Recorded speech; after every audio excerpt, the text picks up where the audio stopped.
I mean, you know, I'm not on anyone's payroll. I'm not beholden to anyone. That's why I'm here telling the truth. I'm not here to gaslight anybody. This is just the truth. And what is the truth? The truth is this is just an epic disaster. This is a $1 billion disaster. Actually, it was $1.018 billion, I think, right? There were 20 million or $18 million in debt. Right. It's incredible. And I raised millions of that. I have friends that I have to be accountable to and to explain what happened because I told them it was a margin of error race. I was promised, Jen O'Malley Dillon promised all of us that Harris would win. She even put videos out saying that Harris would win. I believed her. My donors believed her. And so they wrote massive checks. I feel like a lot of us were misled. And even on the night of election night, Will, I looked somebody in the eye and I said, are we going to do this? Are we going to pull it off? She told me yes. And I asked somebody else, like, how are you feeling? He's like, we're going to win Iowa. And I was like,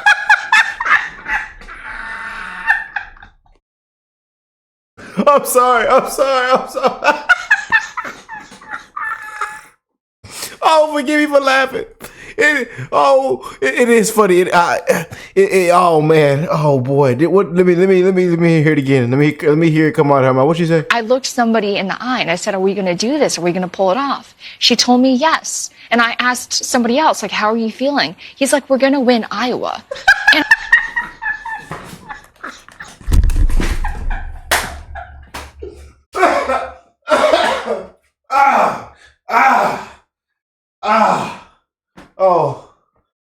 that's it right there. We might as well just end the video. Oh boy, that was a good one. Oh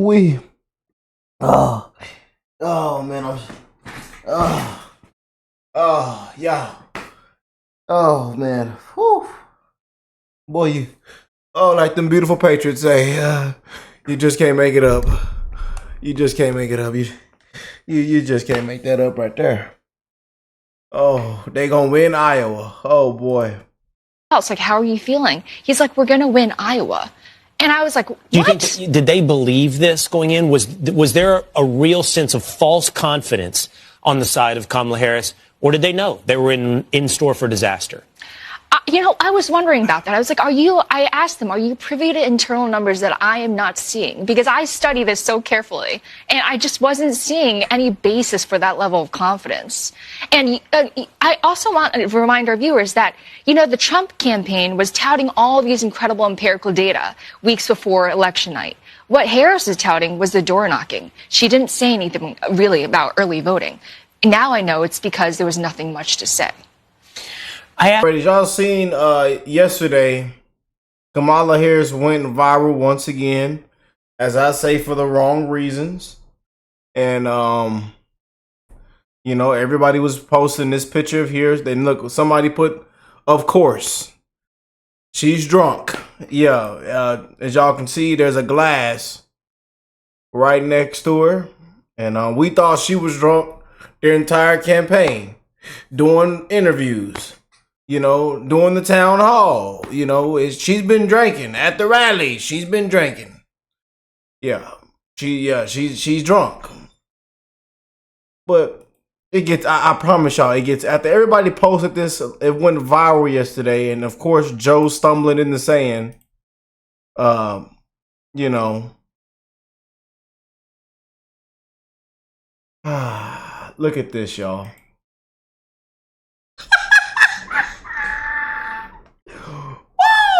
I tell you, oh, the New York Post was quick with this, man. This hit the fan this morning.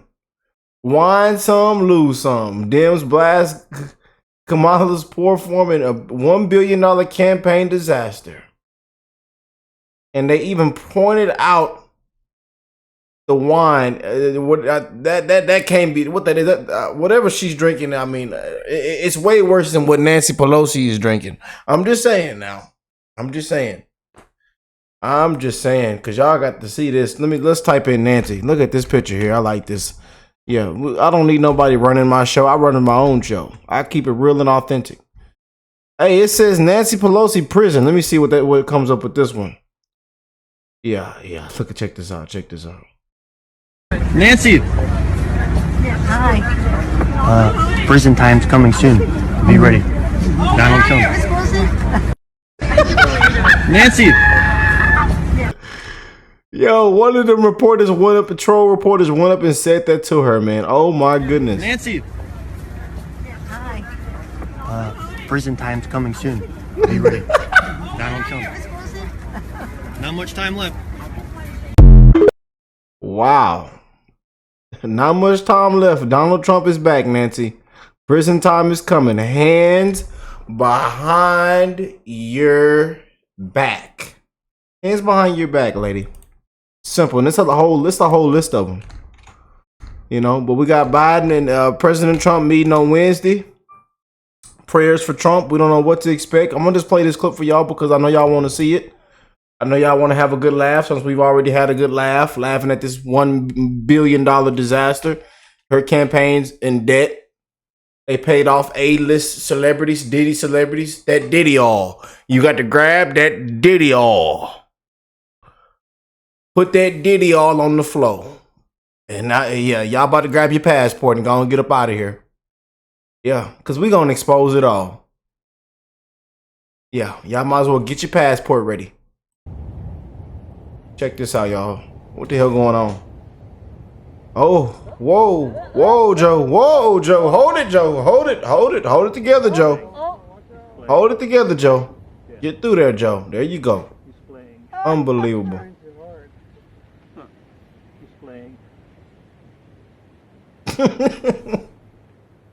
Come on, doctor. Come on, Dr. Jill. Dr. Jill. Come on, doctor.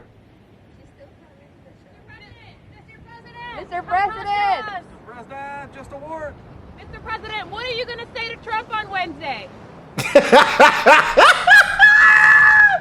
Hey, shame on them reporters. Shame on them people. Y'all see Joe trying to get. He was focused. He was locked in. You see, he looking down. He got his conscience, his eyeballs. He focused. He locked in. Y'all gonna make that man fall in the sand. Be quiet. Please be quiet. Mr. President, when are you going to talk with Trump on Wednesday? Joe getting through the sand, baby. He's playing? Yeah. Joe getting through that sand. Whoa.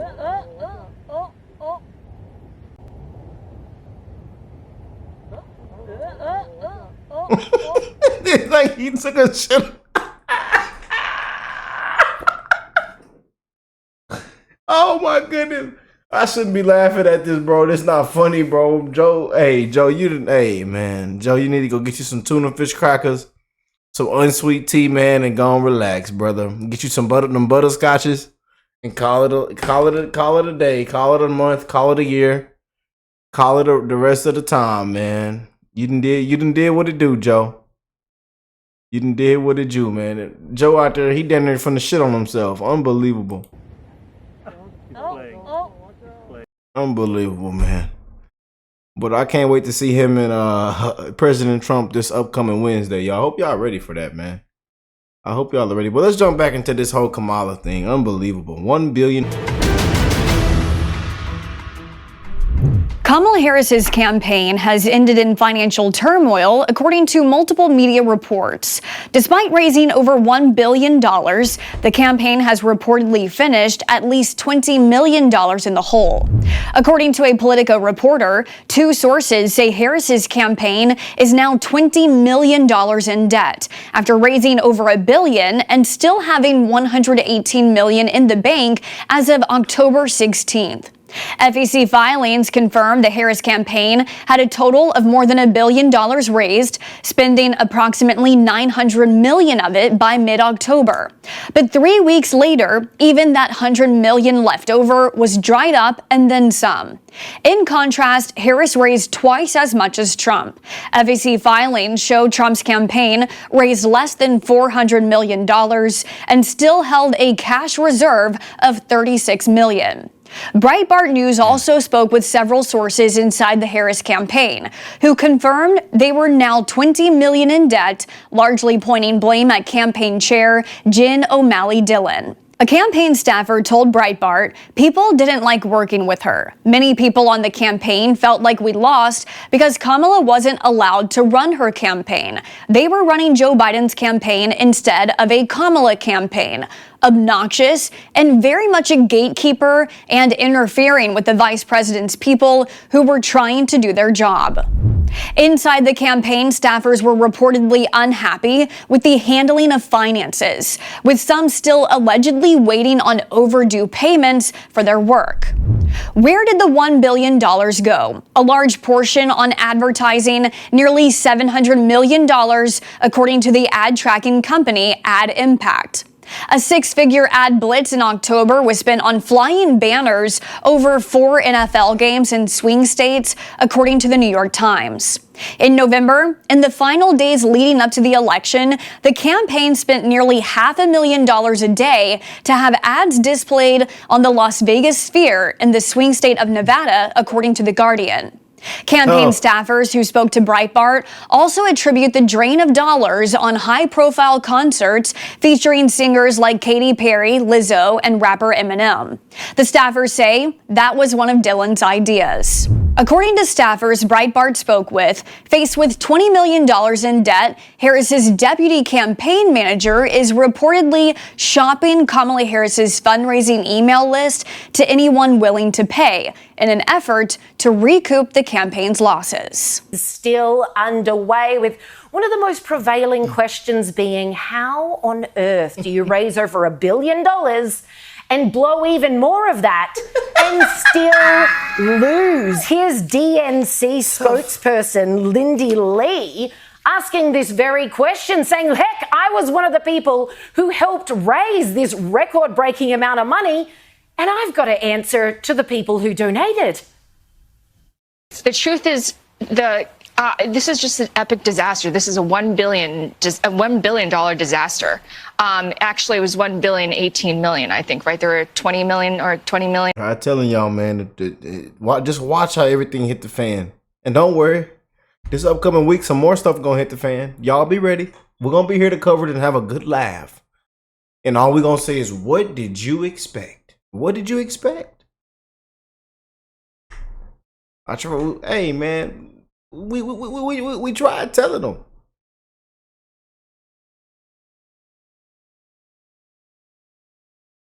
They say, oh, this is looking like 2016, but wait a minute, it's looking even better than 2016. Trump is going to do better. He looks better. It's just way better. Yeah. People were sick and tired, man. People didn't care about those ads, those commercials, cutting through the screen as we watching the football game. People laughed at them. People said, "Get this woman off the screen. Why is this woman on the screen?" And then they run that same ad. He's just going to give those tax cuts to the wealthy, to the. I mean, nobody care about all that, man. We know y'all lying. We know about the tax cuts. We know about Trump. Y'all done wasted all this money. Diddy all and Diddy list and unbelievable, man. Celebrities twerking and coming up there talking about gun violence when they rapped about gun violence their whole entire careers. Every rap song they release, they talking about shooting guns. Unbelievable, man.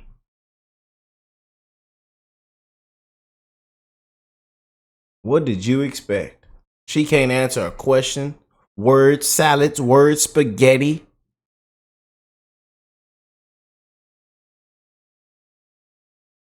I don't care what they say, man. I think she was at least qualified. No, didn't earn it. Not qualified. She's drunk. I think she was drunk half of the campaign. I'm just being honest. Most of the campaign, I think she was drunk. I think she would take sips before and after. She was always drunk. or $18 million in debt. Right. It's incredible. And I raised millions of that. I have friends that I have to be accountable to and to explain what happened because I told them it was a margin of error race. I was promised, Jen O'Malley Dillon promised all of us that Harris would win. Money can't buy your love, people. And in a classic backhanded burn by President Trump, he's offering to pay off the $2 million that they have in debt. Check out this post on Truth Social. He says, I am very surprised that the Democrats, who fought a hard and valiant fight in the 2020, he says, but he means 2024. He posted this on Saturday night.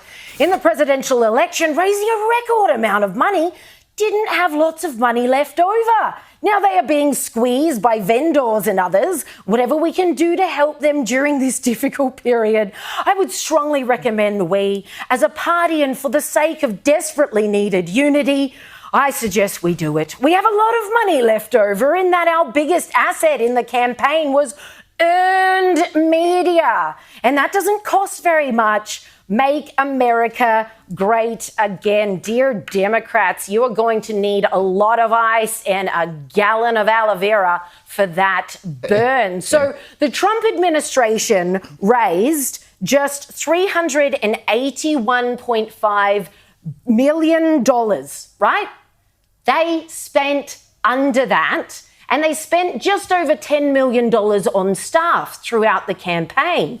Compare the pair with the Harris administration, who raised over $1 billion, blew $1.37 billion on the campaign, and spent over $582 million just on staff alone. So the Trump campaign raised roughly just over a third of what the Harris campaign raised. They come in under budget because they're earned media all the way, whereas the Harris campaign spent almost $560 million just to get her and Tim Walz onto different shows and different podcasts because nobody actually wanted them. Well, this adds insult to injury today because the Federal Election Commission filings came out and it was laid bare before the entire world. What had the Harris campaign spent over $1 billion on? Well, you'd be shocked to find out the majority of it was on media. There was $5 million in there for private jets, $560 million, like I said, on media disbursements, not much used disbursements here. The list wears long, as you can imagine, but ex-users are having an absolute field day highlighting how the Harris campaign completely blew this money. And one little item that has escaped nobody's notice is $1 million played to Oprah Winfrey. So Oprah Winfrey, one of the Winfrey, all of them, Beyonce, you know, they didn't have enough to get to where she could perform. Unbelievable, man. And what y'all thought that I was gonna flip Texas blue? Did you really think that I was gonna flip Texas blue? richest women in the world who, along with the rest of the Harris campaign, told us she believed she was fighting the rise of the new Nazis led by a modern-day Hitler, still didn't believe enough in the cause to waive her 7-figure fee. Unbelievable. And she used to be all in Trump's face. I love you, Trump. We should be running mates one day. She wrote him a letter. She used to be at Mar-a-Lago eating key lime pie. Yeah. How about that, Oprah? How relevant is Hollywood now? How relevant is Hollywood now? How relevant are these celebrities now? What a slap in the face. And it's a beautiful slap in the face. And I'm glad the people spoke, man. So glad. Now, what y'all can do is get your passport. Go and get up out of here if you're going to get up out of here. This is so hilarious, and of course raises the question, how much did you splurge on all the other star endorsements? I mean, Kamala Harris had Beyonce came out, she had Bon Jovi perform, Lady Gaga perform, Katy Perry perform. How much did you spend on these people? And is it really an endorsement if you've paid me for it? I don't think This so. explains why Cardi B was so upset when the teleprompter wasn't working, because she was afraid she wouldn't get an honorarium if you didn't give the speech properly. I mean, spending, twice as much money as you needed to for no result. It's just called Bionomics. That's how it works. They campaign the way that they govern. They take other people's money, spend it for pretty much no return. The fact is, they thought because they had money and because they were cunning, and they spent millions advertising to Americans how racist and sexist they were, they thought, based on those two things, we can win this. But all the money in the world doesn't make a bad candidate likeable or a bad policy popular. If I knew that I could have been paid $1 million to have some sort of weird online telecast thing for Kamala Harris and then rock up to one of her rallies and say, if you don't vote tomorrow, it'll be the last election ever. If I'd known I'd get $1 million for that, I would have done it a long time ago. Oh, I'm a shame, performer. Caleb. Tell me what you want me to do. Ladies and gentlemen, he can be bought. No. I'm not in that way, no. But seriously, I cannot believe what they thought they would be able to do with this money and then what they turned it into. I mean, when she went on Call Her Daddy, the podcast, which did nowhere near the numbers of Joe Rogan, like the Rogan podcast across YouTube and Spotify has done more than 90 million listens or views. Incredible. The Call Her Daddy one did like less than 1 million, right? So what does that tell you about the interest levels? But they spent more than 6 figures on building the set, which, if you remember what that set looked like, it was pretty bloody ordinary. The Harris campaign spent more than $100,000 building the set for that podcast and alone. only because Kamala didn't want to travel to she wouldn't go anywhere. That entire entry of funds just leaking out of the kitty was completely uncalled for. Get on a jolly plane, woman. And I want to know. Speaking of planes, they spent, what did you say, $5 million? Jets. Private jets. Private jets over what? 3.5 months? This was August to October. And this is the party that are banging on about the climate crisis and climate change. Of course, and I want to know, when you go through this list of like the top 500 companies that the campaign paid money to, you get down to one called Gusto. They paid $34.4 million to them. She didn't have a lot of gusto for $34.4 million. I don't know where that gusto went, but it goes to prove once again, you can have, and we talked about this last week, you can have all the star power you want. You can have all the money in the world. If you don't actually have a product to sell to the voters, it ain't going to work. She couldn't be sold because she's just not much to listen to or look at as a performer, as a politician. She's just so uninspiring, and she didn't have any policies. Zero Whereas substance. Trump, he doesn't need to pay for all of that. He can get up at the rallies and explain what he actually thinks. He's an entertainer. He doesn't need celebrities around him. He is the celebrity. He doesn't have to pay for it because he's actually good at the job. What a novel idea. Yeah, man. Love Sky News. Shout out to Love Australia, man. They got a lot of common sense. Yes, indeed, y'all. You just can't make this stuff up, though, man. You just can't make this up, you know. And they should be ashamed of themselves, y'all. An absolute disgrace. Shame of themselves. $1 billion spent on campaigns, $750 per household in a hurricane. Sounds like Democrat thinking to me. The biggest waste of a billion in. Oh my goodness, they are going crazy in the comments, man. She ran the campaign the way she would run the government. LOL. Needs to be investigated for money laundering. This shows the difference between a businessman and a failed politician. She spent over $1 billion in 10 weeks. That's over $100 million per week. Over $14 million per day. We dodged a bullet with this excessive spender. The Bionomics. Yeah. There it is, y'all. There it is, man. And she's also, like I showed y'all earlier, she's trending right now for being drunk. So this all fits perfectly. Yeah, sadly. But DJT is back in there, man. Prayers for Trump, where we're hitting the ground running. As y'all see, there's more things coming out with the cabinet, the whole administration. They're making big moves, and we're gonna continue to keep you guys updated. We just did a video on him choosing the border czar, Tom comments on, man. It's just a whole, everything's coming together, y'all. Everything is coming together. And we're going to be bringing you guys amazing updates, man. Thank y'all for stopping by, tuning in. I love y'all. And I'm wishing the best in all you guys' life. And I will catch you beautiful people in the next one. Peace and love, y'all.